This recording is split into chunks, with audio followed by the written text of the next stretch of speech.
আমি অত দ্রুত কোথাও যেতে চাই না।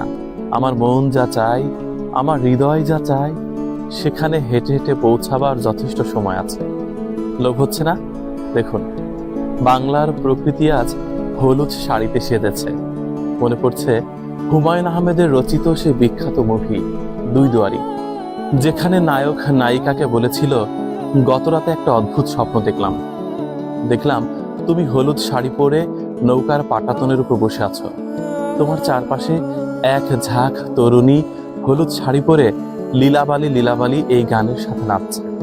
আহা, প্রজাপতি আর মৌমাছিদের গুঞ্জনে মনে হলো সত্যি তো, হলুদ রঙের শাড়ি পরা প্রকৃতিতে লীলাবালি লীলাবালি গানের সাথে মৌমাছি আর ভ্রমণ নাচছে। কি চমৎকার প্রকৃতি! দেখুন, প্রকৃতিও কথা বলে। দিগন্ত বিস্তৃত সরিষা ফুলের মাঠ, শুধুই যেন হলুদ সমুদ্রের ঢেউ খেলানো হাসি।